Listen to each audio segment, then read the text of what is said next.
de la palabra de Dios.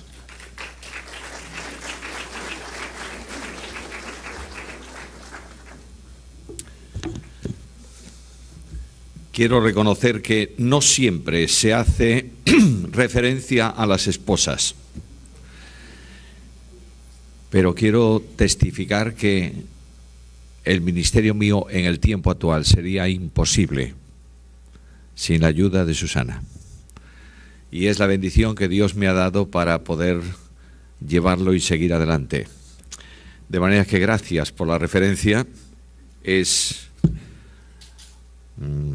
Yo diría, es de derecho, porque indudablemente ha trabajado mucho a lo largo de muchos años, 25 años en el ministerio, en posiciones muy difíciles, en situaciones muy problemáticas y comprometidas en cuanto a persona, y el Señor me ha dado la bendición de estar con ella en esta etapa, yo diría final de mi ministerio, en donde ella colabora intensamente en todo lo que tiene que ver la organización, los viajes y otras muchísimas cosas más que hacen fácil el ministerio. Gracias.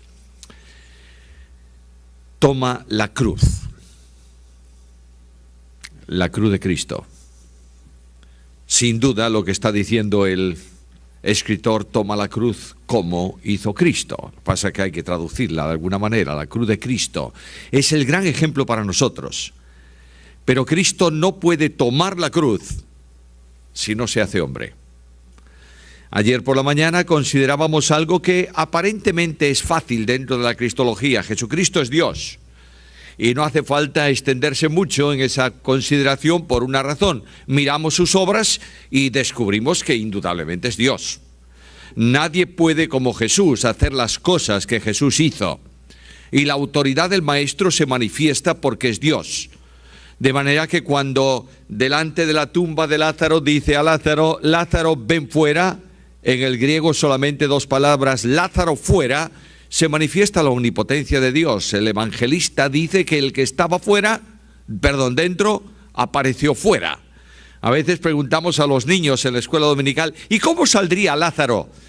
Y los niños, llenos de imaginación, algunos dicen, bueno, vendría así, dando vueltas. Otros vendría arrastrándose. No, la Biblia dice que el que estaba dentro, envuelto en vendas, salió y apareció fuera, ya con la comunicación de vida. Y Jesús dice a la gente, ahora desatadle, ¿para qué?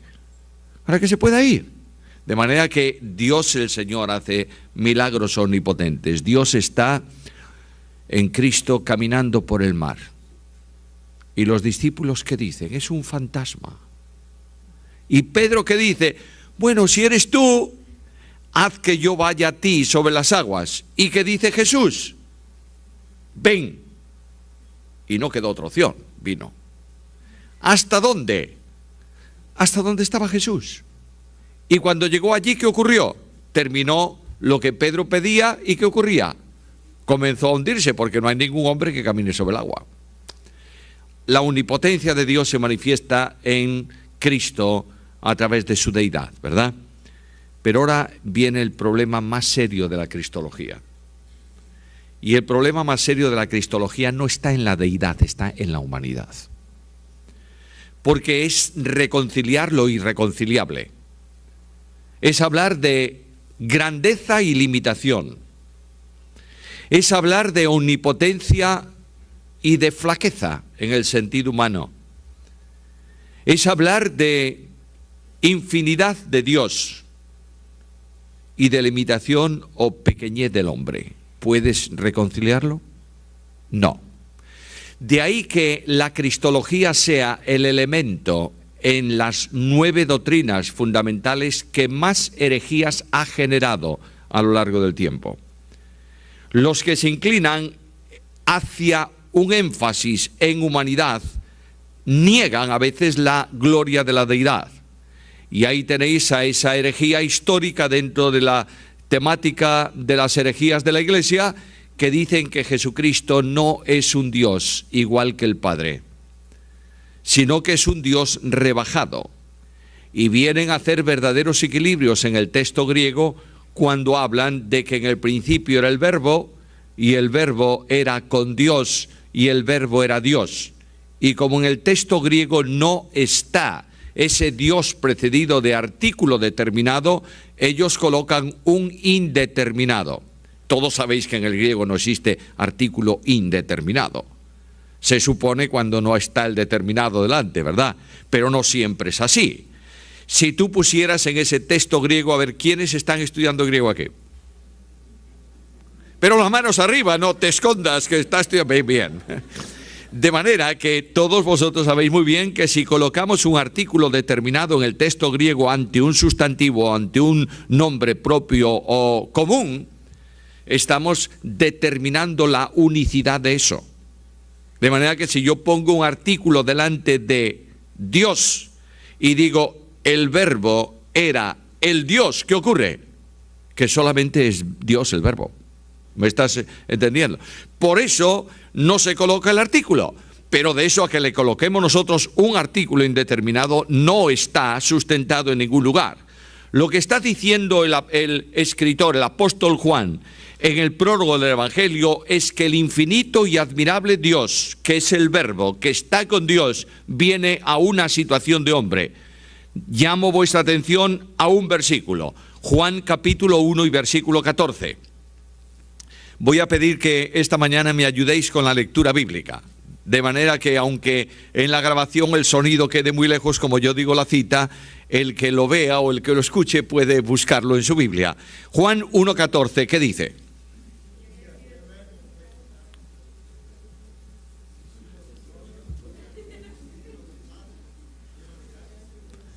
Bueno, estamos leyendo antifonalmente, hay dos que estaban leyendo el mismo versículo. Muchas gracias. Y aquel verbo fue hecho, vino a una existencia humana, devino a una condición de hombre, fue hecho hombre, fue hecho carne y habitó entre nosotros.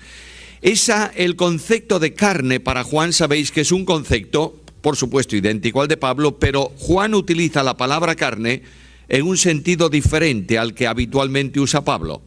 Cada vez que tú lees la palabra carne en los escritos de Pablo, casi siempre se está refiriendo ¿a qué? Manifiestas son las obras de la carne. ¿Qué es eso? Bueno, naturaleza caída, evidencia pecaminosa. Cuando Juan usa carne, mayoritariamente lo usa para hablar de limitación humana.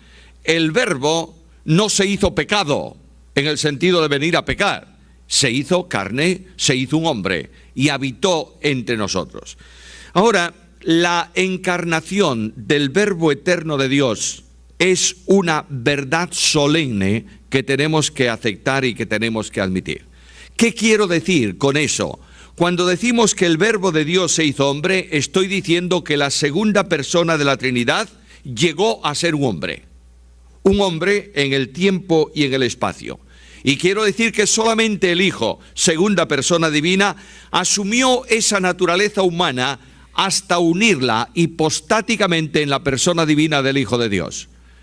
Conceptos complicados, situaciones bastante difíciles, pero tenemos que avanzar en este término. Quiero afirmar otra cosa. La encarnación del Verbo de Dios es terminativa. ¿Qué quiero decir con eso? Que no es posible otra reproducción de esa manera. Es terminativa porque el sujeto personal que se encarna es exclusivamente el Verbo. ¿Me estáis siguiendo o no? Sí, bien. El Verbo de Dios se encarna, toma una naturaleza humana, pero si es terminativa, porque el único que se encarga es el Verbo, no es menos cierto que es también principiativa en cuanto a que las tres personas divinas participan en la encarnación del Verbo. La primera persona de la deidad y la tercera persona cooperan conjuntamente para que sea posible la encarnación de la segunda persona. Es así. Hay tres personas, para que lo entendamos bien, hay tres personas que participan en la encarnación, pero solamente una se encarna. De manera que la primera envía al Hijo, la tercera actúa de forma milagrosa, valga así, omnipotente en la acción en el seno de María para que se produzca la naturaleza humana de Jesucristo, pero la única persona que queda revestida de humanidad, ¿quién es? la segunda persona. A lo largo de la Biblia tú vas viendo las manifestaciones de las personas divinas en forma distinta. Es verdad que en el Antiguo Testamento, por la lectura del Antiguo Testamento intuyes, pero no puedes afirmar la existencia de las tres personas divinas. La Trinidad no está revelada directamente, absolutamente en el Antiguo Testamento, salvo cuando la luz del Nuevo alumbra, enfoca el Antiguo Testamento. Entonces tú te das cuenta, si está aquí para ti, pero no está fácilmente entendible para los demás. Sobre todo cuando el principio bíblico exige a Israel una cosa solemne: escucha a Israel, Jehová tu Dios, Jehová es uno. Por tanto, ¿cómo van a ser tres en uno? Ellos necesitan una revelación posterior que Cristo abre cuando establece el bautismo y dice en la ordenanza que sean bautizados no en los nombres, sino en el nombre del Padre y del Hijo y del Espíritu Santo. Luego el ser divino en el Nuevo Testamento se llama Padre e Hijo y Espíritu. Es decir, tres personas en una unidad. Tres hipóstasis dentro del ser divino. Hipóstasis es una palabra que se utiliza para referirse a una personalidad incrustada, introducida dentro de un ser. Por tanto, en el ser divino, que es el Dios de la Biblia, existe eternamente en tres personas: la persona del Padre, la persona del Hijo, la persona del Espíritu Santo. Ninguna de esas tres personas divinas son iguales en cuanto a persona. El Padre no es igual que el Hijo, ¿verdad que no? No. ¿Y el Hijo es igual que el Espíritu? No.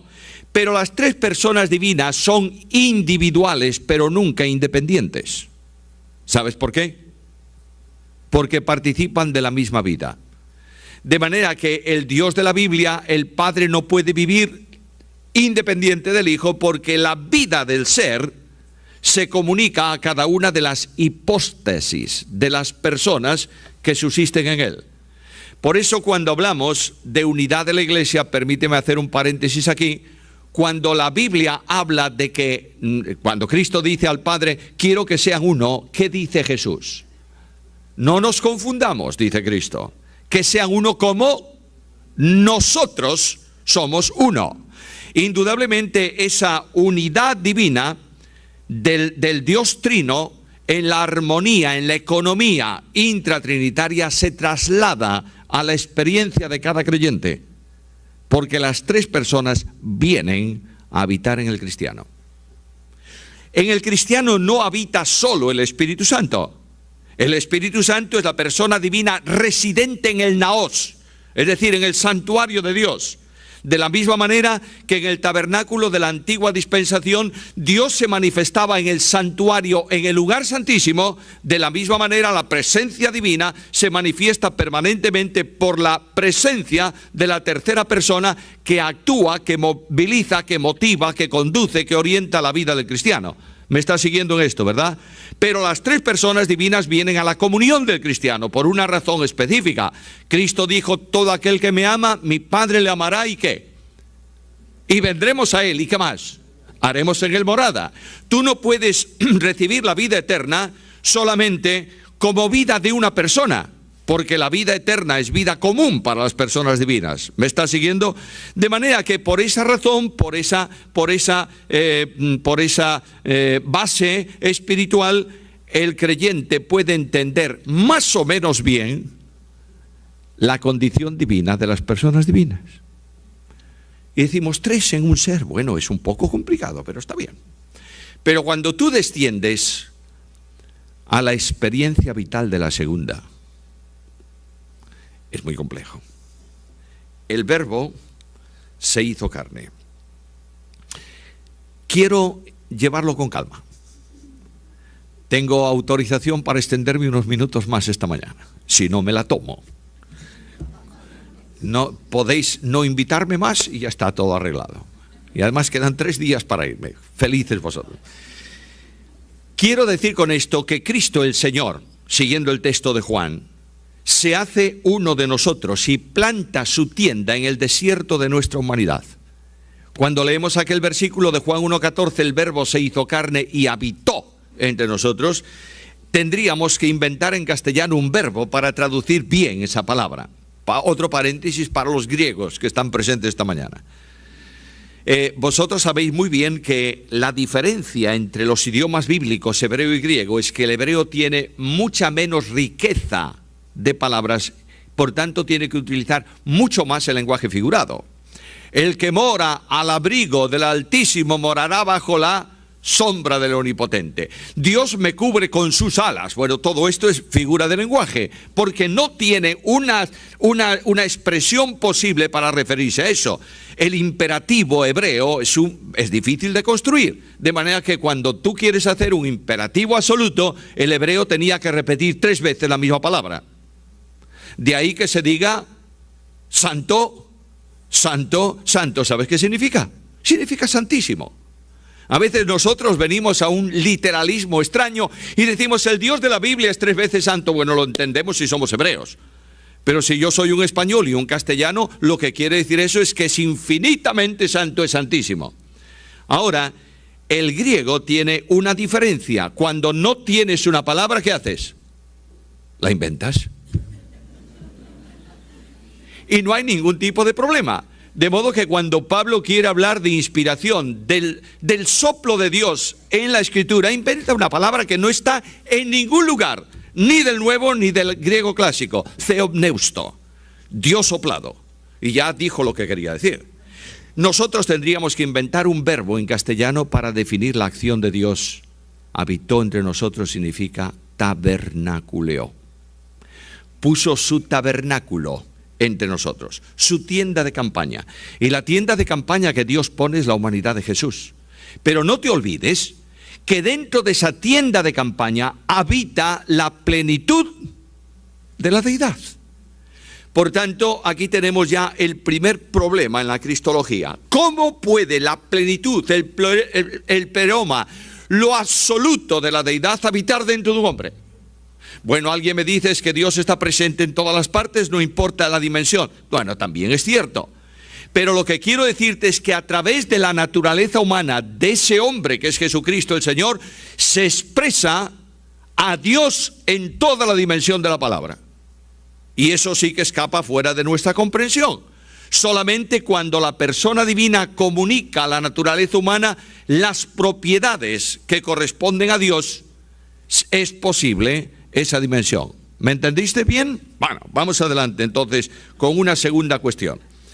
La segunda cuestión que me plantea la cristología desde la humanidad de Cristo es la necesidad de la encarnación. ¿Es necesario que la persona divina se encarnase?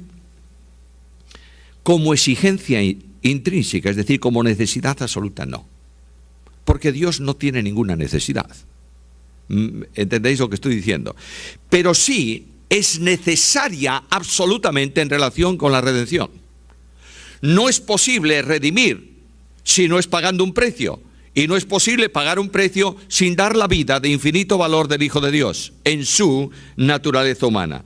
De manera que la justicia divina exige el cumplimiento absoluto, total de la sentencia por el pecado. Por esta razón, si Dios planifica la redención desde antes de la creación del mundo, hace necesario, por exigencia de gracia, la encarnación del Verbo. ¿Me estáis siguiendo? Si alguien no me sigue, dígamelo por favor y lo repito de otra manera. Voy a decirlo de otra forma. Dios no puede condonar el pecado del hombre, pero Dios no le permite su amor condenar eternamente al pecador. ¿Me has entendido? Dios no condona, es decir, no perdona el pecado, pero Dios, por gracia, se exige a Dios mismo, a sí mismo, salvar al pecador. Quiero decirte que el amor de Dios, la gracia de Dios, sobre todo la gracia, que es la razón, causa y sostenimiento de la salvación, la gracia es una de las manifestaciones del amor de Dios. El amor de Dios en la Biblia descansa sobre 2 grandes pilares, misericordia y gracia. ¿Sabes lo que es la misericordia? La misericordia es una palabra castellana que procede, por supuesto, del griego, pero procede del latín. Y está formada por 2 palabras, misere o miserere, que significa miseria o miserable, y cordian, que significa corazón. De manera que, ¿qué es la misericordia? Es pasar la miseria por el corazón. Por eso cuando los ciegos en el camino claman por su necesidad, ¿claman por gracia o por misericordia? Jesús, hijo de David, ten misericordia de mí. De manera que el amor de Dios se manifiesta en un pilar que es la misericordia. Dios ama a causa de la necesidad del ser amado. Y la misericordia es el amor en extensión. Dios ama siempre. De manera que yo ayer por la noche me acosté y Dios me amaba o no. Sí. Y dormí toda la noche y me levanté esta mañana y me sigue amando. Claro. Y cuando cometo un pecado grave o menos grave, eso lo calificamos nosotros. Un pecado siempre es grave. El pecado más pequeño costó la sangre del Hijo de Dios, ¿entiendes? No digas, bueno, eso... No. Todo pecado tiene importancia. Cuando yo tropiezo y caigo y cometo una falta contra mi Dios, ¿me sigue amando o no? Eso es misericordia. De ahí que el profeta, cuando ve el pueblo destruido, los niños muertos, las murallas derribadas, la ciudad quemada, ¿qué dice? Por tu misericordia no hemos sido consumidos. Nueva es cada mañana tú. Bueno, Señor, es verdad que ha habido un problema aquí gigantesco, pero tú sigues amándolos. Eso es misericordia, amor en extensión. Gracia es amor en descenso. De manera que cuando tú ves gracia en la Biblia, casi siempre está rodeada de descenso. Dos ejemplos, el de esta mañana. Aquel verbo se hizo y vimos su gloria como del unigénito del Padre, lleno de ¿qué? Luego la gracia, el descenso. 2 Corintios 8:9, porque ya conocéis la gracia de nuestro Señor Jesucristo, que por amor de vosotros se hizo pobre, siendo rico. Ahí tienes, gracia es el amor que obliga a Dios a descender. Alguien me va a decir, ¿cómo puedes decir que alguien obliga a Dios? No hay nada externo, porque la gracia fluye de Dios, ¿no es esto? Luego la gracia es el amor que auto-obliga a Dios a descender.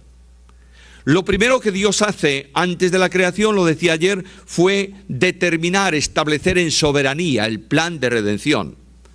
Ayer mencioné que dentro de los atributos de Dios no se utiliza mucho predicar hoy acerca de la soberanía, porque en la medida en que Dios es soberano, tú eres cada vez más pequeño. Hay un gran discurso de Spurgeon sobre soberanía de Dios. ¿Leéis a Spurgeon? Solamente 2. Bueno, está bien. Ese hombre, ese tremendo predicador, que fue instrumento en manos de Dios para la salvación de miles de personas, tiene un discurso fantástico que se titula Soberanía. Y ese discurso, después de una brevísima introducción, dice Spurgeon: los hombres podemos permitir que Dios entre en su taller y cree los mundos, y decimos, ¿qué Dios omnipotente tenemos? Le podemos conceder que entre en la casa de la misericordia y dé bendiciones y favores a los hombres, y decimos, ¿qué Dios tan bondadoso tenemos? Pero cuando el Dios de la Biblia se sienta en su trono y dice, yo soy el soberano, rechinamos los dientes contra él y decimos, ¿qué derecho tienes a ser soberano? Claro está. El Dios de la Biblia es soberano. La salvación, escúchalo bien, no caigas en el humanismo y en el evangelismo humanista de nuestros días. No caigas en eso, por favor. La salvación es el resultado de la acción de soberanía de Dios, que en soberanía determina salvar al hombre, y en soberanía establece 3 preguntas que responden el plan de redención: ¿quién, cómo y cuándo? ¿Quién lo hará? El Hijo de Dios. ¿Cuándo? Cuando venga el cumplimiento del tiempo, Gálatas 4:4. ¿Cómo? Sabiendo que fuisteis rescatados de vuestra vana manera de vivir, la cual recibisteis de vuestros padres, no con cosas corruptibles como oro o plata, sino con la sangre preciosa de Cristo, como de un cordero sin mancha y sin contaminación, sin pecado, ya destinado ¿desde dónde? Desde antes de la fundación del mundo. De manera que el Dios de la Biblia en soberanía estableció la salvación y la ejecuta en el tiempo. Por tanto, nadie que no fuese Dios hombre podía pagar un precio infinito y podía sustituir al hombre. Te das cuenta que el escritor de la carta a los hebreos, hablando de la caída de los ángeles y de otras cosas, dice que el Señor no se hizo un ángel, se hizo descendiente o se hizo de la simiente de Abraham, se hizo un hombre. ¿Para qué? Para que en esa condición de hombre pueda ser mi representante y mi sustituto, como hombre. Porque la sentencia judicial de muerte en ese sentido está establecida para el hombre. Es verdad que los ángeles también están condenados, los rebeldes, a eterna pena. Sí, es verdad. Pero esto es otro asunto que tiene que ver con otro grupo de seres. Pero en cuanto a hombre, solamente alguien que fuese hombre podía resolver esa situación. Ahora, siendo hombre, Cristo es representante de los hombres ante la justicia de Dios. Y siendo Dios, puede dar satisfacción a la altura de la ofensa recibida por Dios. Yo sé que este razonamiento, para algunos que tal vez no estéis demasiado acostumbrados a razonar de esa manera, os está resultando un poco pesado. Veo ojos, yo cuando hay una audiencia, sobre todo alumnos en el instituto que me miran así, digo para mí, presentes en el cuerpo y ausentes de espíritu. Bueno, quiero deciros que es complicado, pero quiero deciros que el pecado del hombre no se mide por quien comete la acción, sino por quien la recibe. No es lo mismo que yo, en los Estados Unidos, le llame una barbaridad a un hombre y le dé un par de bofetadas. Lo único que van a hacer es llevarme al juzgado y pagar una sanción. No es lo mismo que lo haga el presidente de la nación, si puedo llegar hasta ahí, claro. De manera que si lo hago, la pena es mayor porque estoy ofendiendo al representante de la nación. De manera que cuando hablamos de pecado, estamos hablando de una culpa infinita porque la ofensa es contra un ser infinito. ¿Me sigues? De manera que solamente una vida de valor infinito puede pagar una ofensa infinita. ¿Entendéis esto? Por eso Dios viene en Cristo Jesús como hombre para resolver el problema. Ahora, para hacerse hombre, hemos visto que aquel verbo fue hecho carne y aquí tenemos que entrar en un asunto importante que es la concepción virginal de Jesucristo. Esto es dogma de fe. Cuando hablamos de dogma de fe, no estoy hablando de la dogmática de alguna iglesia estructurada que dice que lo que los obispos deciden o lo que el sumo líder de esa iglesia sobre la cátedra de Pedro decide, eso es materia de fe autoritativa que hay que creer. No hablo de eso. Dogma de fe hablo de lo que es necesario creer. Y esto es necesario creerlo. La concepción de Cristo virginalmente está detallada, narrada, relatada en los evangelios. Por ejemplo, abrir capítulo 1 de Mateo, versículos 18 al 25. Alguien lo lee, por favor, rápidamente. Estoy mencionando evangelios, no estoy mencionando libros de profecía pequeña del Antiguo Testamento, que se encuentran muy difícil. Vamos.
Muy bien, hay un par de cosas importantes. José no conoció.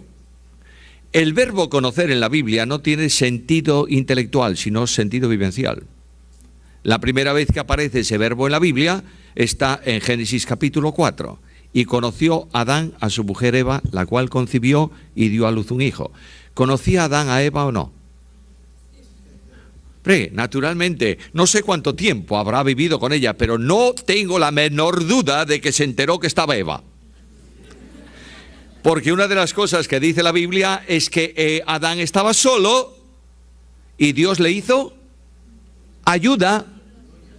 ¿Sabe lo que es eso? La idea es muy sencilla, alguien con quien dialogar. De manera que en la soledad silenciosa de Adán, Dios le dio una mujer. Y no hay ninguna mujer que yo conozca, salvo rarísimas excepciones,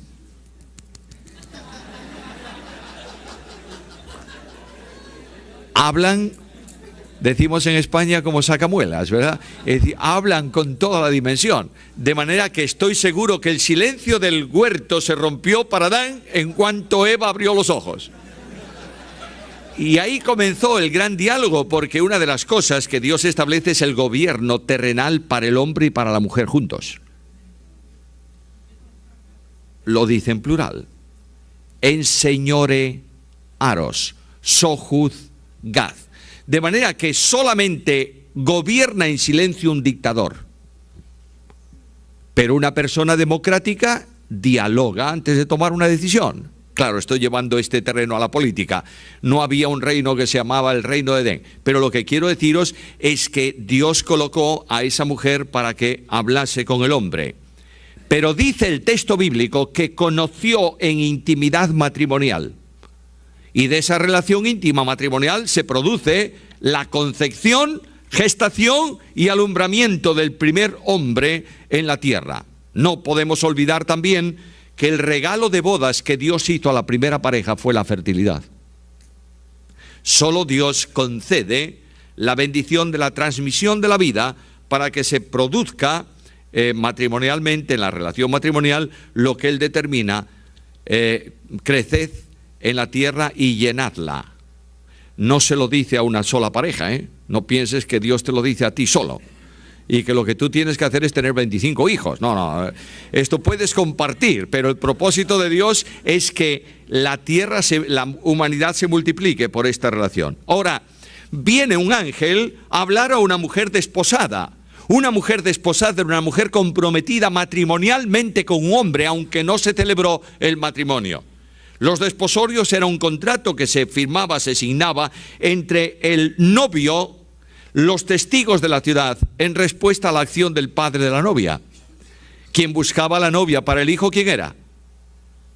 El padre. De modo que sería bueno, deja que mi padre me busque la novia, ya. En segundo lugar, una vez que el padre buscaba a la novia, casi siempre buscaba, decimos en España, el mejor partido para su hijo. El hijo firmaba un compromiso, en donde en ese compromiso se decía cuándo iba a recoger a esa mujer para ser su esposa. Y mientras él iba y el tiempo transcurría, ¿qué hacía el novio? Preparaba la casa de la novia. Ahí tienes Juan 14, 1, 4.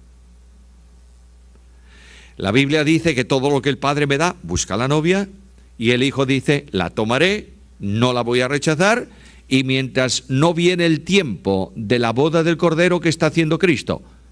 Preparando el lugar. Claro, alguien me dice, pero necesita 2000 años para preparar el lugar. No, es un simbolismo, pero estoy diciendo la interpretación correcta de ese pasaje de Juan capítulo 14, versículos 1 al 4.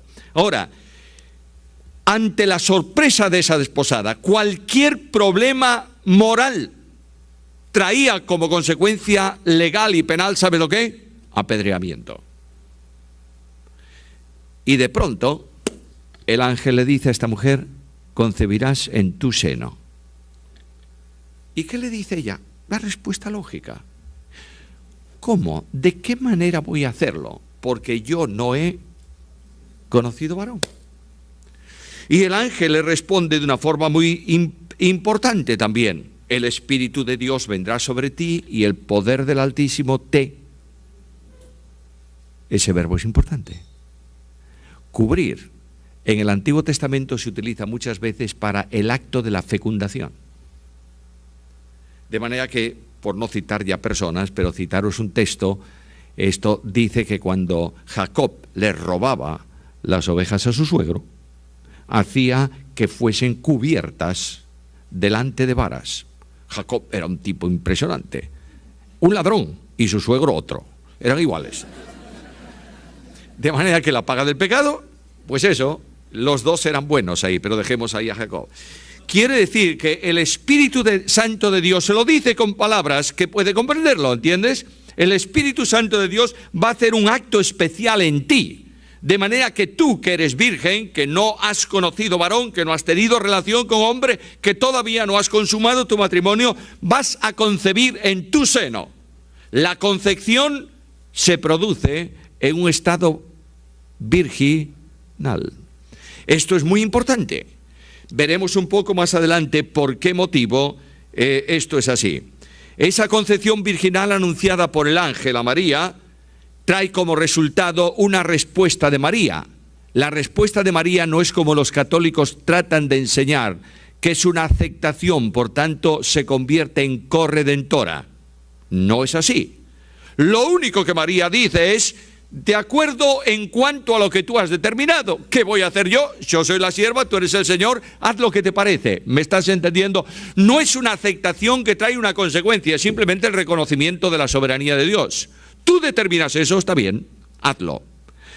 Esta concepción virginal trae como consecuencia un problema, yo diría, para el pobre de José. De modo que de alguna forma María probablemente le dice a José que estoy embarazada. José no se cayó para atrás de casualidad. ¿Cómo? No me digas más. Se va José. José es un buen hombre. Y José tiene un sistema legal de los judíos, que era el repudio. De modo que la ley decía que cuando un hombre encontraba algo desagradable, le daba carta de divorcio. Y saliendo ella podía casarse. ¡Qué fácil! ¿Tú sabes lo que iba a decir la gente? José ha cometido una acción con esta mujer. La consecuencia es un hijo y ahora se lava las manos. Hay que tener mucho valor para hacer eso. José no duerme. Bueno, sí, se durmió. Y de pronto el ángel en sueños, yo creo que agotado, y el ángel en sueños viene y ¿qué le dice a José? No temas de recibir a María tu mujer, porque lo que está concebido en ella es resultado no de la acción de un hombre, sino de la acción del Espíritu. Y José acepta a María como mujer. De modo que a donde quiero llegar con esto es que necesitamos entender que Jesucristo, la naturaleza humana del Verbo de Dios, es el resultado de la opción, de la operación del Espíritu Santo. Me estáis siguiendo hasta ahí, ¿verdad? Ahora, el Hijo de Dios no viene a ser Hijo de Dios por concepción del Espíritu Santo, ya lo era. Eternamente es Hijo de Dios. El hecho de que ese Hijo de Dios vaya a asumir en su persona una naturaleza humana no varía para nada la relación con el Padre. Eternamente es Hijo. ¿Me estáis siguiendo? Lo que va a ocurrir es que ese Hijo, que tiene una sola naturaleza, la naturaleza divina, va a venir a una existencia con otra naturaleza, la naturaleza de los hombres, que comienza por la concepción. El Espíritu Santo actúa ahí. La naturaleza humana de Jesucristo es semejante a la de los hombres. Es igual que los hombres en cuanto a que es hombre, pero es distinto en cuanto a vinculación con la deidad. Ningún hombre es naturaleza humana del Verbo de Dios. Ningún hombre es naturaleza humana de una persona divina. ¿Me estáis siguiendo? Pero ese hombre Jesús, ese niño que va a nacer, es la naturaleza humana de la persona divina del Hijo de Dios. Ahora, ¿María es importante en la Escritura o no? Aquí hay un problemita, ¿sabes? Como alguien puso a María donde no le corresponde, nosotros la ignoramos. ¿Tú has oído alguna vez? Próximo domingo quiero predicaros sobre ¿qué? Sobre la Virgen María. alguno le pega un síncope.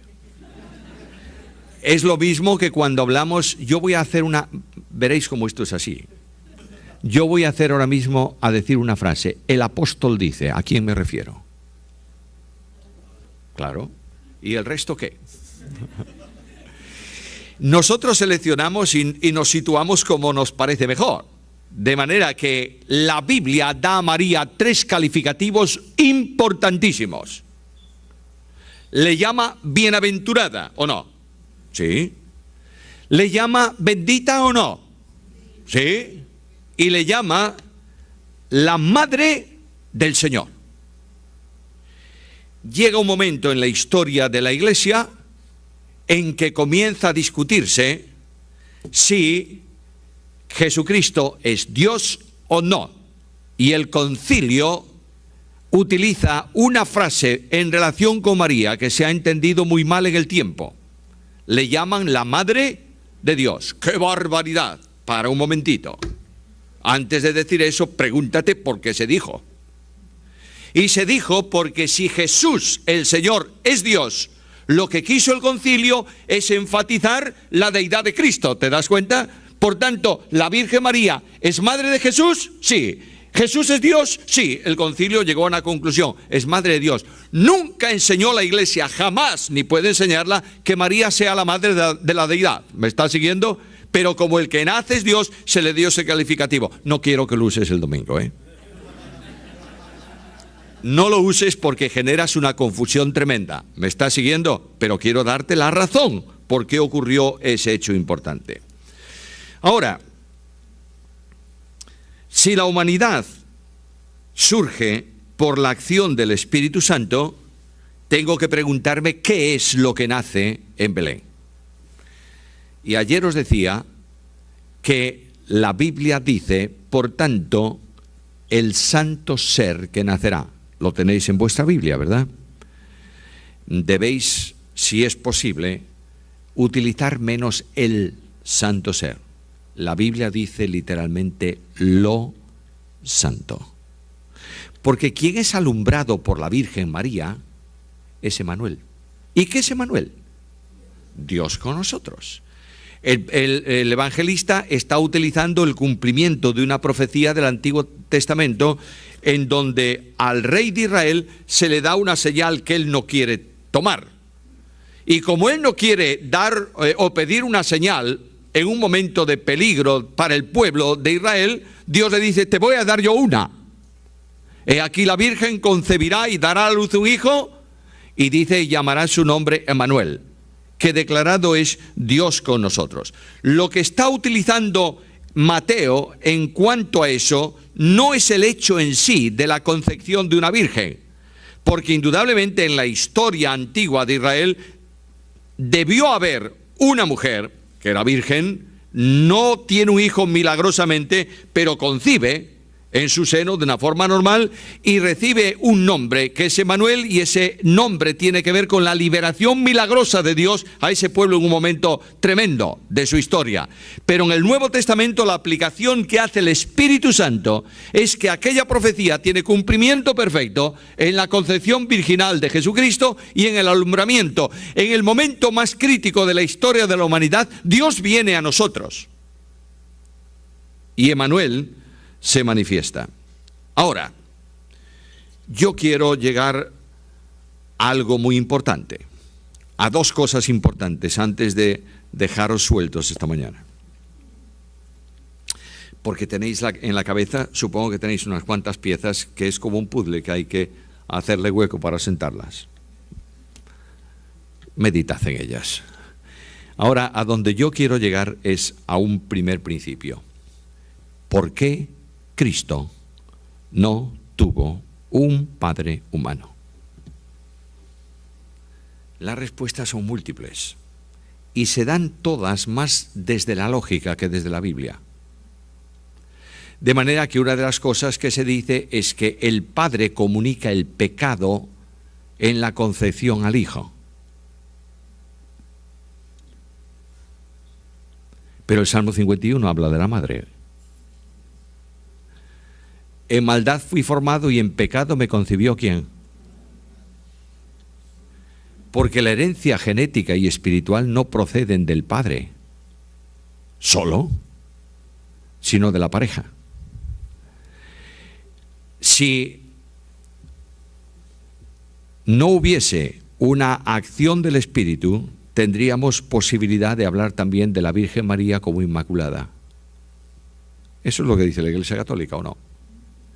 El dogma de la Inmaculada Concepción, ¿qué significa? Significa que Dios estaba permitiendo que los hombres nazcan pecadores y de pronto hizo un paréntesis con una mujer.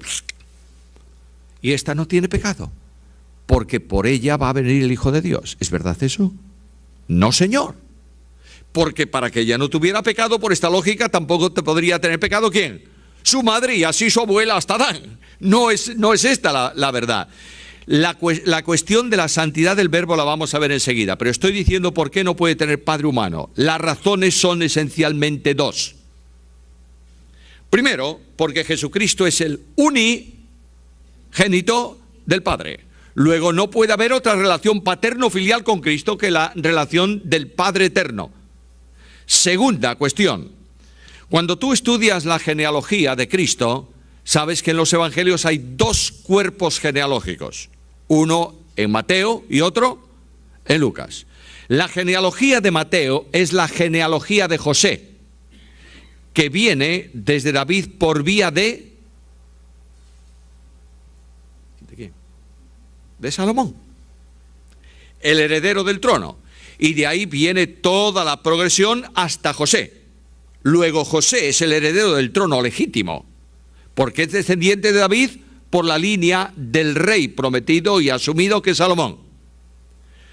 La genealogía de Lucas es la genealogía de María.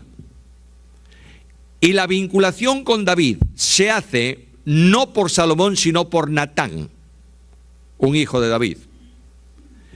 ¿Por qué eso? Porque cuando tú estudias, ¿estudiáis genealogías o no? Hay muchas cosas de la Biblia que no se predican, ¿verdad? A veces decimos, hay iglesias que nunca se les predicó sobre Sofonías, sobre Abdías, o Miqueas, o Zacarías. Parecen más enfermedades que libros, eso. Y tú estás ahí en el púlpito y subes un día y dices, leamos Abdías. ¿Qué dijo? Y como no encuentran Abdías por ningún lado, se van al índice y por fin cuando encontraron Abdías, terminó el sermón. Bueno. Paréntesis. Si tú no predicas Levítico, no puedes entender Hebreos. ¿Está claro o no? Bueno. Entonces prediquemos la Biblia. Vamos a predicar Mateo hoy. ¿Por qué capítulo empezamos? ¿Por el 1? ¿Qué va, hombre? Mayoritariamente se empieza por el 2. ¿Por qué? Porque en el 1 está la genealogía, y qué me importa a mí este y el otro y tal cual. Y un día dices, párate un poquito, hombre, porque si está ahí por alguna razón es. Y claro, te encuentras con que en esa genealogía hay 4 mujeres. ¿Sabéis quiénes son, verdad? Empezando por Tamar, Rahab, Ruth, Betsabé. ¿Y cuál es la característica de esas mujeres?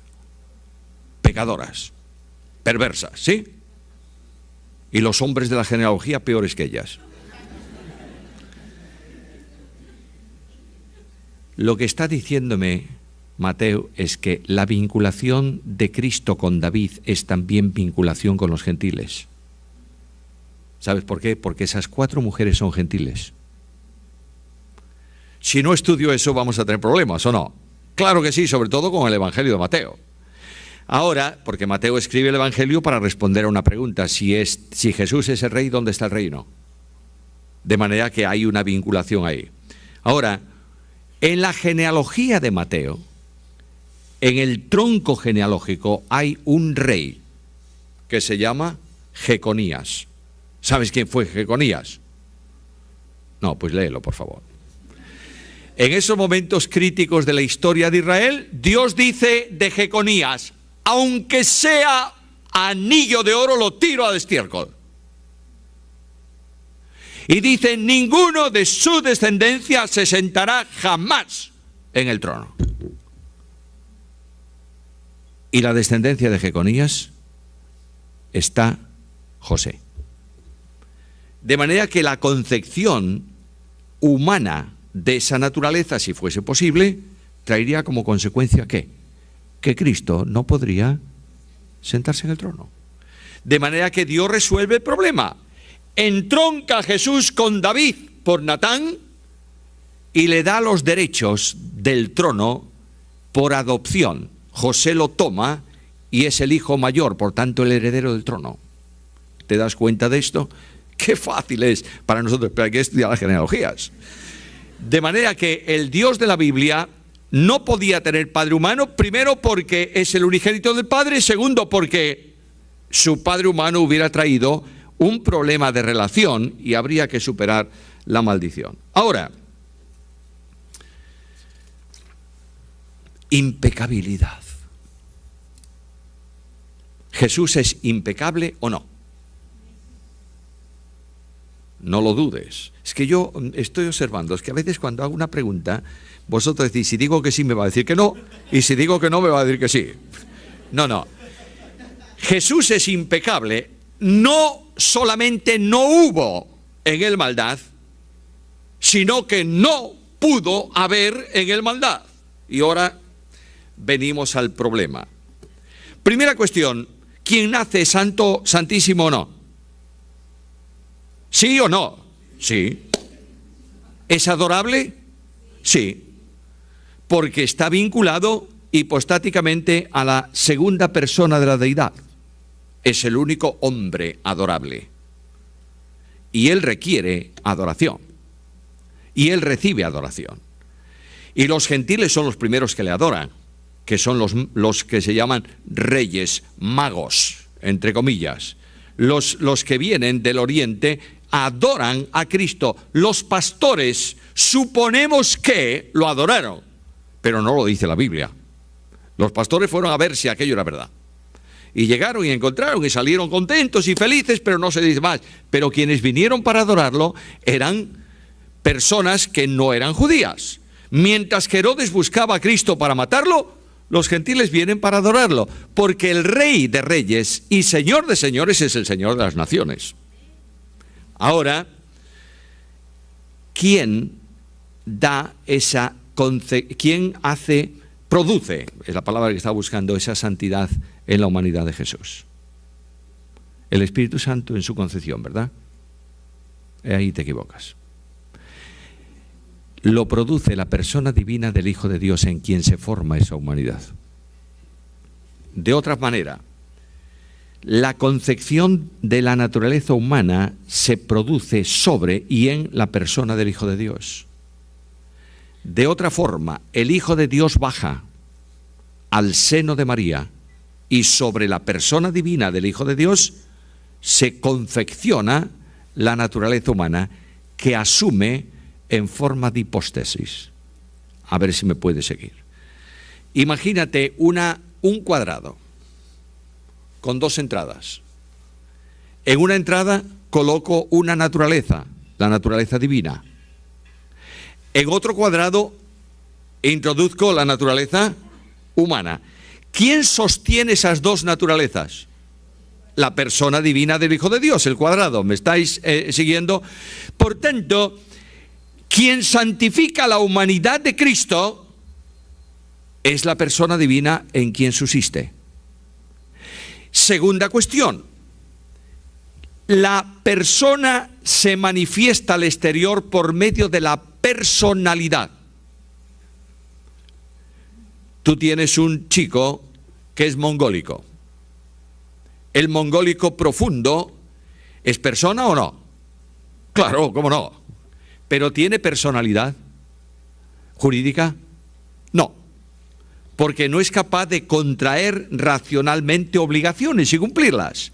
De modo que cuando llevas a un mongólico de estos profundos que heredó de su padre una finca y los familiares de alrededor dicen vamos a vender la finca porque nos viene bien y lo llevan al notario. El notario le dice a la familia, al menos en España, por favor salgan todos, déjeme con él. Y el notario le pregunta si está consciente de lo que va a hacer, de quién recibió la finca, si sabe cuándo. Y el pobre del chico, que viene presionado por la familia, dice, ¿usted sabe que es propiedad de la finca? No. ¿Y usted sabe cuánto que la van a vender en tanto? ¿Y usted sabe para dónde va el dinero? ¿Y sabe lo que dice el notario? No puede vender, porque no tiene capacidad jurídica. Luego la familia toda disgustada tiene que ir al juez y todo ese proceso que vosotros os imagináis, ¿verdad? El sujeto de responsabilidad de las acciones de la humanidad de Jesús es la persona divina del Hijo de Dios. De manera que si Cristo como hombre hubiera podido pecar, quiero decir que Dios podría haber pecado. ¿Me está siguiendo? No es posible. El sujeto de atribución de la responsabilidad no es la naturaleza, es la persona. Te pongo un ejemplo muy sencillo. Yo tengo 2 brazos, ¿verdad? Ahora voy a ti y con este brazo te doy un abrazo. Y con esto te doy un puñetazo. Y cuando tú me dices, hombre, mira lo que has hecho, yo te digo, lo siento mucho, fue mi brazo. ¿Cómo fue tu brazo? Fuiste tú. La responsabilidad de la acción de ese brazo es tuya, ¿o no? Así la naturaleza humana de Jesús. Si la naturaleza humana de Jesús hubiera pecado, hubiera podido pecar, el sujeto de responsabilidad de la acción de la naturaleza humana era el Verbo hecho carne. Ahora alguien me dice, bueno, entonces yo no entiendo a Cristo. Claro que no, ni yo tampoco. Es enormemente complicado entenderlo, ¿sabes por qué? Porque la naturaleza humana recibe conocimiento sobrenatural y produce acciones sobrenaturales cuando la comunicación es a través de la persona en quien subsiste la naturaleza. De modo que cuando Cristo dice como hombre al mar, calla y enmudece, ¿quién lo está diciendo? ¿La naturaleza humana? Seguro. ¿Jesús el hombre? Seguro. Pero ¿quién está comunicando poder a ese hombre? La persona divina del Hijo de Dios. ¿Me está siguiendo? Ahora llega un momento de limitación tal que la persona divina conoce todo o no. Todo. ¿Y la naturaleza humana conoce todo? No. Solo lo que la persona divina le comunica en razón del ministerio. Por eso dice que del día y de la hora nadie sabe, ni los ángeles, ni el Hijo.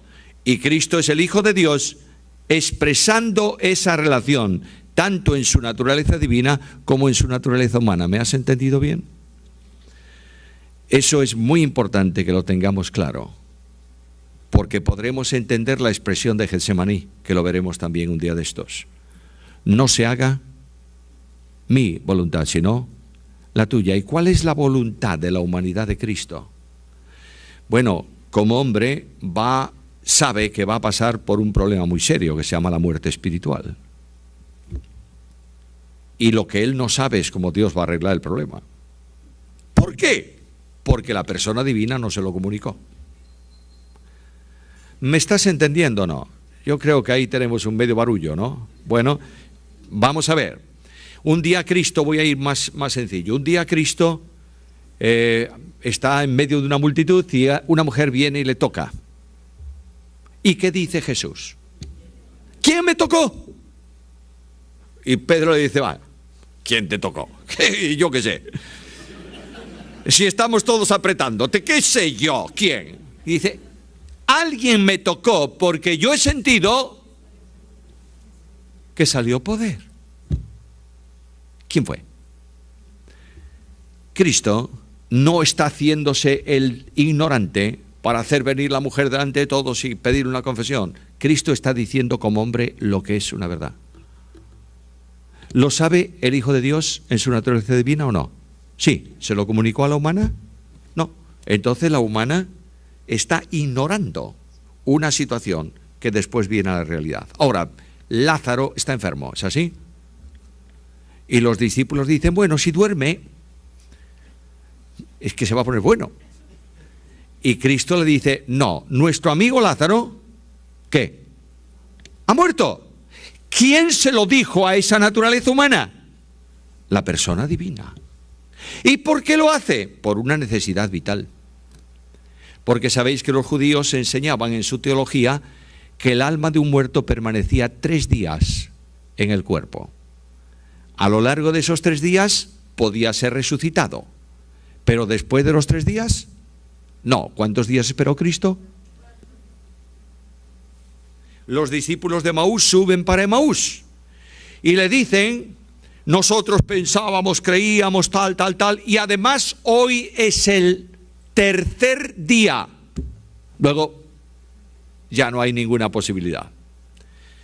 Jesucristo, el Hijo de Dios en su naturaleza humana, va a resucitar por la acción divina de las 3 personas. Lo veremos más adelante. El Padre levanta al Hijo, el Espíritu, pero el Hijo también. De manera que dice, yo tengo poder para poner mi vida. ¿Y poder para qué? Para volverla a tomar. Vamos a ver por dónde voy con mis notas. Voy a llegar a una conclusión final. La conclusión es esta, que en Jesús como hombre se manifiestan las actividades humanas. Mencioné ayer que tiene alma humana, espíritu humano, y las limitaciones humanas son evidentes. Cristo tiene hambre, Cristo tiene sed, Cristo tiene cansancio, Cristo tiene angustia, Cristo tiene tristeza, Cristo llora. ¿Te das cuenta que es un hombre? Absolutamente. Es mi sustituto, mi representante, tiene que ser un hombre. Y además de esto, Jesús también tiene una nacionalidad. ¿Es qué? Un judío. Por tanto, tenemos un hombre identificado con terreno, con patria, con residencia, pero él es único e irrepetible. Por tanto, desde la óptica de Dios, la encarnación es la donación de Dios al hombre. Dios sale de sí mismo para entregarse voluntariamente a los hombres. Desde la observación humana, la encarnación es elevar a la criatura a la máxima dimensión posible en relación con Dios. Y desde la óptica teológica se va a producir un tremendo contraste en el Señor que va a dar la vida y va a resucitar. La salvación ya no va a ser proclamada por Cristo, sino que se alcanza en Cristo. Y el Padre del Cielo va a recibir un nombre diferente o un nombre más expresivo de su condición. Se le llama en el Nuevo Testamento el que resucitó de los muertos a Cristo. Todo eso tiene que ver con la humanidad. Jesucristo, por tanto, y terminamos, llegamos a una conclusión. Jesucristo es una persona divina y humana, ¿verdad? No. Divino, humana. Sáquele la I. Es una persona divina con 2 naturalezas, por eso es Dios hombre. Y tuvieron que inventar, descubrir, establecer una palabra, la iglesia antigua para hablar de esto, theantropos, Dios hombre. No son Dios y hombre, porque eso exigiría 2 personalidades. Y solamente hay una personalidad en el Verbo encarnado, que es la personalidad divina de la persona que lo sustenta. Si quieres llegar a un extremo, tendríamos que entrar ahora en un tema que no voy a poder entrar, no entro, está en las notas, que es la psicología humana de Jesús. Se habla de psicología casi como una herejía en el tiempo moderno, y tienen razón. Porque hay muchos psicólogos que quieren sustituir la Biblia en la labor pastoral. Y hay muchas iglesias que se han convertido en consultorios de psicología. Y el psicólogo le va a decir al que viene lleno de miseria y de tal, le va a decir, tú puedes, pero no puedes, porque quien puede es Dios. Entonces, esa psicología. Además, claro, tú estás con un trauma. El trauma es que tu marido te engañó. ¿Sabes cómo puedes despejar el trauma? Engañándolo tú a él. Esto es, en resumen, en síntesis, mucha de la psicología de hoy. Y viene una persona al pastor de la iglesia y el pastor de la iglesia lo envía al gabinete de psicología. La psicología es una ciencia. Como ciencia puede aportar alguna ayuda, pero no sustituir la labor pastoral. La psicología, por ejemplo, te enseña a formular preguntas. Cuando alguien viene a verte, casi siempre oculta la mitad de lo que te dice, ¿verdad? Claro que sí. Viene un marido que dice: mi mujer es una calamidad. Automáticamente, cuando tienes una cierta experiencia, sabes que la calamidad, la mitad de la calamidad es él. De manera que tienes que empezar a preguntarle cosas y él se va a cerrar en banda y no vas a ser capaz. En cambio, la psicología te da una técnica que te permite formular una pregunta que con esa respuesta deduces lo que hay dentro. Pero tampoco seas un astuto, ¿eh? Porque simplemente cuando te sientes con alguien que tiene un problema matrimonial, ¿hay problemas matrimoniales en las iglesias o no? Yo creí que no. Como somos nacidos de nuevo, ahí viene un matrimonio en conflicto. Y él te dice: ella es una desgracia. Y tú le dices: bueno, voy a hablar con ella. Y ella te dice: él es una calamidad. Y tú dices: aquí tenemos un problema, los dos son iguales. De manera que vamos a llamar a los dos. Y ahí en tu presencia, ¿sabes lo que va a ocurrir? Se van a tirar los platos a la cabeza. Una vez tenía yo un matrimonio que él me decía no sé qué y no sé cuánto y tal, bla, bla. Y ella lo mismo. Un día los llamé a los dos y les di un papel a cada uno en la mesa mía. Le dije: ahora, tranquilitos, silencio, guardar la calma, ¿eh? Bien, ¿ya estáis tranquilos? Sí, vale. Escríbeme 10 cosas que quisieras que los hombres tuvieran y que tu marido tiene. Te arregla las cosas de casa, es un hombre, es un manitas. Y tú, lo mismo con él. Y cuando los escribieron, yo le dije: entonces no está malo esto, ¿eh?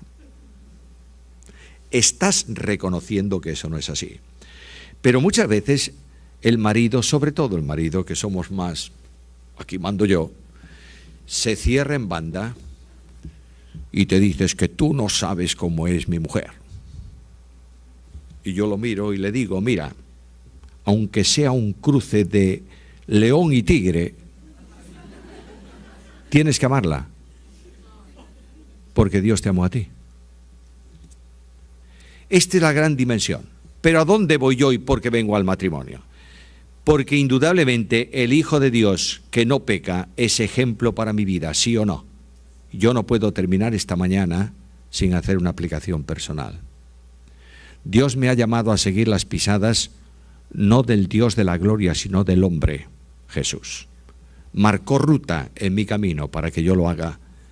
Y dice que este Jesús, lo comentaba con Susana esta mañana, me cuesta muchas veces, honestamente, y vosotros lo sabéis también, amar a aquellos que me están dando de bofetadas todos los días.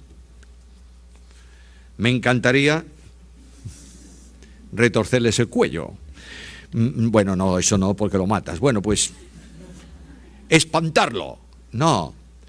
Pero yo tengo una referencia bíblica de este Jesús admirable.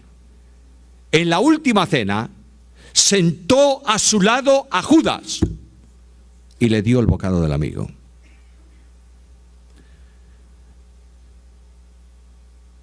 Quisiera hacerlo yo. Me es muy difícil. Pero Cristo marcó pisadas para que yo ponga los pies donde los puso. Y puedo decirle al Señor, a veces decimos que hay algunos coros con una letra muy mala y hay algunos himnos clásicos con una letra pésima, porque los himnos no son inspirados. Lo único que inspirado es la Biblia. ¿Es así o no? Bien. Entonces hay algunos cánticos que han recibido patadas por todas las esquinas. Y uno de ellos dice: yo quiero ser como tú. No sé si lo sabéis. Yo quiero ser un vaso de tu amor. Yo quiero ser como tú. Se critica mucho esa letra, pero coincide con el propósito del Padre. Que seamos hechos conformes a la imagen de su Hijo. Voy a terminar aclarando esto y nos vamos. Perdonadme, hoy me extendí media hora. Pido disculpas al auditorio.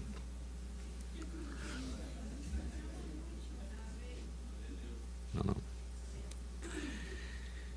Llevar la imagen del Hijo es imprescindible para entrar en el cielo. Si tú no tienes la imagen de Jesús, no entras en el cielo. Cuando tú visitas un país extranjero y vas a entrar en ese país, ¿qué llevas contigo? Un pasaporte, ¿sí? Muy bien. Cuando yo voy de viaje, y voy muy a menudo a viaje por países distintos, me encanta, yo soy muy curioso y me encanta ver los que están delante de mí accediendo al puesto de policía, porque todos, la mayoría hacen esto. Le entregan el pasaporte y el policía ¿qué hace? Lo abre. Y el que está fuera de la ventanilla hace así. Es instintivo. Y el policía abre el pasaporte y se fija en qué cosa. En la fotografía. De modo que te mira así. Y tú dices, ¿qué problema? Cuando me hice esa fotografía era gordo y ahora soy flaco. Y además tenía barba y ahora no la tengo. Y el policía te ve por quinta vez y dice, bueno, puede ser que sea. Y ¡plaf! Te pone el sello, pase usted. Tú vas camino del cielo. En tu bolsillo un pasaporte celestial. Nuestra ciudadanía está en los cielos. Cuando yo voy a España y entro en España y llego al aeropuerto de Madrid, siempre con los aviones llenísimos, ¿sabes qué hago? Buscar rápidamente una línea que pone Unión Europea. Y voy por ahí y prácticamente no me ven el pasaporte, pase usted, estoy en mi casa. Y cuando me doy vuelta, pues ves resto de países. Ahí hay muchísimos esperando. Yo llego al cielo, mi pasaporte en el bolsillo, y voy cantando aquel coro antiguo, cantando en el camino al cielo, y de pronto frontera del cielo. Yo no sé si hay frontera en el cielo. Y veo el policeman en el cielo. Tampoco sé si hay policía. Y de pronto un querubín, un serafín, lo que tú quieras, me da igual, me dice, ¿su pasaporte, por favor? Y yo saco mi pasaporte. Y él abre el pasaporte. Y yo me pongo así. Y me quedo blanco. Resulta que el pasaporte no tiene mi fotografía. Y el guardia del cielo se sonríe, yo no sé si los ángeles se sonríen, y me dice, pase usted. Y entro. Voy nerviosísimo, ¿qué pasó aquí? Y busco un espejo en el cielo. Tampoco sé si hay espejos. Y por fin encuentro el espejo y me llevo una sorpresa mayor. Porque mi imagen desapareció. ¿Sabes cuál es la que tengo? La imagen de Cristo. Y esta es la enorme dimensión. Dios se hizo hombre para que yo, hombre, pueda alcanzar la bendición absoluta de la salvación y de la vida eterna, que es la vida de Dios. Hermanos, que Dios ayude en vuestra vida y en la mía para ser cada día más semejantes a Jesús. Para que el mundo vea a Cristo en nosotros. El evangelio de hoy no consiste en sermones, consiste en vidas transformadas. Los milagros que la gente busca a veces son absurdos. ¿Oíste alguna vez de alguien que tiene una campaña para empastar muelas? ¿Oíste alguna vez? El Dios de la Biblia es sorprendente. Cuando Jesús curó al cojo, uno le dijo, toma una muleta y vete caminando, le sano las piernas. A Dios es mucho más fácil poner una muela nueva que empastar una muela, emplomar una muela. Aunque sea en oro, me da lo mismo. Lo que quiero decirte es que el Dios de la Biblia no busca milagros espectaculares hoy. ¿Sabe lo que busca? Personas transformadas por el poder de Dios que se pongan delante del pueblo y digan, yo sé una cosa, que antes era ciego y ahora veo. Si no tienes esa vida, no tienes mensaje del evangelio. Y es necesario recuperar esta verdad. Cristo, solo Cristo, nada más que Cristo. A Él sea la gloria.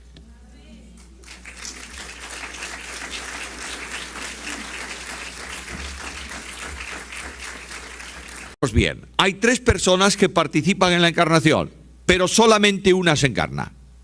De manera que la primera envía al Hijo, la tercera actúa de forma milagrosa, valga así, omnipotente en la acción en el seno de María para que se produzca la naturaleza humana de Jesucristo, pero la única persona que queda revestida de humanidad, ¿quién es? La segunda persona. A lo largo de la Biblia tú vas viendo las manifestaciones de las personas divinas en forma distinta. Es verdad que en el Antiguo Testamento, por la lectura del Antiguo Testamento intuyes, pero no puedes afirmar la existencia de las tres personas divinas. La Trinidad no está revelada directamente, absolutamente en el Antiguo Testamento, salvo cuando la luz del Nuevo alumbra, enfoca el Antiguo Testamento. Entonces tú te das cuenta, si está aquí para ti, pero no está fácilmente entendible para los demás. Sobre todo cuando el principio bíblico exige a Israel una cosa solemne: escucha, Israel, Jehová tu Dios, Jehová es uno. Por tanto, ¿cómo van a ser tres en uno? Ellos necesitan una revelación posterior que Cristo abre cuando establece el bautismo y dice en la ordenanza que sean bautizados no en los nombres, sino en el nombre del Padre y del Hijo y del Espíritu Santo. Luego el ser divino en el Nuevo Testamento se llama Padre e Hijo y Espíritu. Es decir, tres personas en una unidad. Tres hipóstasis dentro del ser divino. Hipóstasis es una palabra que se utiliza para referirse a una personalidad incrustada, introducida dentro de un ser. Por tanto, en el ser divino, que es el Dios de la Biblia, existe eternamente en tres personas: la persona del Padre, la persona del Hijo, la persona del Espíritu Santo. Ninguna de esas tres personas divinas son iguales en cuanto a persona. El Padre no es igual que el Hijo, ¿verdad que no? No. ¿Y el Hijo es igual que el Espíritu? No. Pero las tres personas divinas son individuales, pero nunca independientes. ¿Sabes por qué? Porque participan de la misa dominical. ¿Y cómo saldría Lázaro? Y los niños, llenos de imaginación, algunos dicen, bueno, vendría así, dando vueltas, otros vendría arrastrándose. No, la Biblia dice que el que estaba dentro, envuelto en vendas, salió y apareció fuera, ya con la comunicación de vida. Y Jesús dice a la gente, ahora desatadle, ¿para qué? Para que se pueda ir. De manera que Dios el Señor hace milagros omnipotentes. Dios está en Cristo caminando por el mar. Y los discípulos, ¿qué dicen? Es un fantasma. Y Pedro, ¿qué dice? Bueno, si eres tú, haz que yo vaya a ti sobre las aguas. ¿Y qué dice Jesús? Ven. Y no quedó otra opción, vino. ¿Hasta dónde? Hasta donde estaba Jesús. Y cuando llegó allí, ¿qué ocurrió? Terminó lo que Pedro pedía. ¿Y qué ocurría? Comenzó a hundirse, porque no hay ningún hombre que camine sobre el agua. La omnipotencia de Dios se manifiesta en Cristo a través de su deidad, ¿verdad? Pero ahora viene el problema más serio de la cristología. Y el problema más serio de la cristología no está en la deidad, está en la humanidad. Porque es reconciliar lo irreconciliable. Es hablar de grandeza y limitación. Es hablar de omnipotencia y de flaqueza en el sentido humano. Es hablar de infinidad de Dios y de limitación o pequeñez del hombre. ¿Puedes reconciliarlo? No. De ahí que la cristología sea el elemento en las 9 doctrinas fundamentales que más herejías ha generado a lo largo del tiempo. Los que se inclinan hacia un énfasis en humanidad niegan a veces la gloria de la deidad. Y ahí tenéis a esa herejía histórica dentro de la temática de las herejías de la Iglesia, que dicen que Jesucristo no es un Dios igual que el Padre, sino que es un Dios rebajado. Y vienen a hacer verdaderos equilibrios en el texto griego cuando hablan de que en el principio era el Verbo, y el Verbo era con Dios, y el Verbo era Dios. Y como en el texto griego no está ese Dios precedido de artículo determinado, ellos colocan un indeterminado. Todos sabéis que en el griego no existe artículo indeterminado. Se supone cuando no está el determinado delante, ¿verdad? Pero no siempre es así. Si tú pusieras en ese texto griego, a ver, ¿quiénes están estudiando griego aquí? Pero las manos arriba, no te escondas que estás estudiando bien. De manera que todos vosotros sabéis muy bien que si colocamos un artículo determinado en el texto griego ante un sustantivo, ante un nombre propio o común, estamos determinando la unicidad de eso. De manera que si yo pongo un artículo delante de Dios y digo el verbo era el Dios, ¿qué ocurre? Que solamente es Dios el verbo. ¿Me estás entendiendo? Por eso no se coloca el artículo, pero de eso a que le coloquemos nosotros un artículo indeterminado no está sustentado en ningún lugar. Lo que está diciendo el escritor, el apóstol Juan, en el prólogo del Evangelio es que el infinito y admirable Dios, que es el verbo, que está con Dios, viene a una situación de hombre. Llamo vuestra atención a un versículo, Juan capítulo 1 y versículo 14. Voy a pedir que esta mañana me ayudéis con la lectura bíblica, de manera que aunque en la grabación el sonido quede muy lejos, como yo digo la cita, el que lo vea o el que lo escuche puede buscarlo en su Biblia. Juan 1:14, ¿qué dice?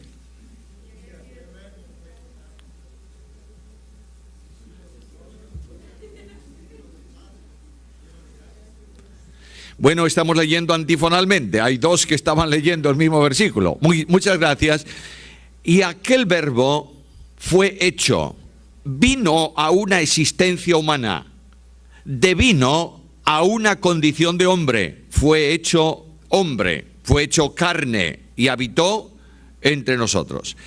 El concepto de carne para Juan de la palabra de Dios.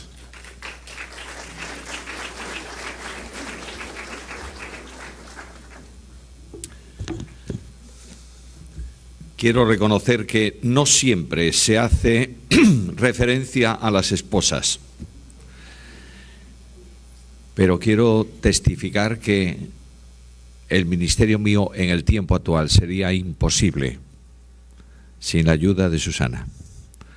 Y es la bendición que Dios me ha dado para poder llevarlo y seguir adelante. De manera que gracias por la referencia.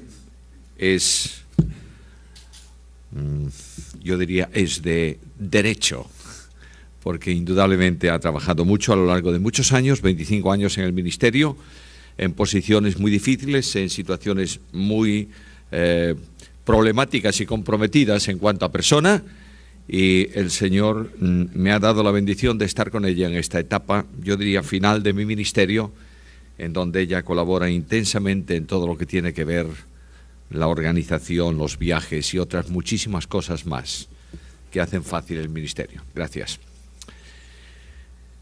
Toma la cruz de Cristo. Sin duda lo que está diciendo el escritor, toma la cruz como hizo Cristo. Lo que pasa es que hay que traducirla de alguna manera. La cruz de Cristo es el gran ejemplo para nosotros. Pero Cristo no puede tomar la cruz si no se hace hombre.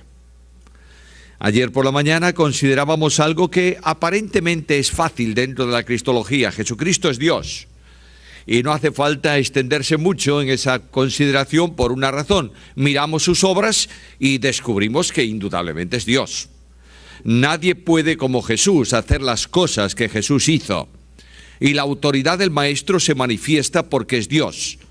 De manera que cuando delante de la tumba de Lázaro dice a Lázaro, Lázaro ven fuera, en el griego solamente dos palabras, Lázaro fuera, se manifiesta la omnipotencia de Dios. El evangelista dice que el que estaba dentro, apareció fuera. A veces preguntamos a los niños en la escuela, sabéis que es un concepto, por supuesto, idéntico al de Pablo, pero Juan utiliza la palabra carne en un sentido diferente al que habitualmente usa Pablo. Cada vez que tú lees la palabra carne en los escritos de Pablo, casi siempre se está refiriendo a ¿qué? Manifiestas son las obras de la carne. ¿Qué es eso? Bueno, naturaleza caída. evidencia pecaminosa. Cuando Juan usa carne, mayoritariamente lo usa para hablar de limitación humana. El Verbo no se hizo pecado en el sentido de venir a pecar. Se hizo carne, se hizo un hombre y habitó entre nosotros. Ahora, la encarnación del Verbo eterno de Dios es una verdad solemne que tenemos que aceptar y que tenemos que admitir. ¿Qué quiero decir con eso? Cuando decimos que el Verbo de Dios se hizo hombre, estoy diciendo que la segunda persona de la Trinidad llegó a ser un hombre en el tiempo y en el espacio. Y quiero decir que solamente el Hijo, segunda persona divina, asumió esa naturaleza humana hasta unirla hipostáticamente en la persona divina del Hijo de Dios. Conceptos complicados, situaciones bastante difíciles, pero tenemos que avanzar en este término. Quiero afirmar otra cosa. La encarnación del Verbo de Dios es terminativa. ¿Qué quiero decir con eso? Que no es posible otra reproducción de esa manera. Es terminativa porque el sujeto personal que se encarna es exclusivamente el Verbo. ¿Me estáis siguiendo o no? Sí, bien. El Verbo de Dios se encarna, toma una naturaleza humana, pero si es terminativa, porque el único que se encarga es el Verbo, no es menos cierto que es también principiativa en cuanto a que las tres personas divinas participan en la encarnación del Verbo. La primera persona de la deidad y la tercera persona cooperan conjuntamente para que sea posible la encarnación de la segunda persona. Es así. Hay tres personas, para que lo entendamos.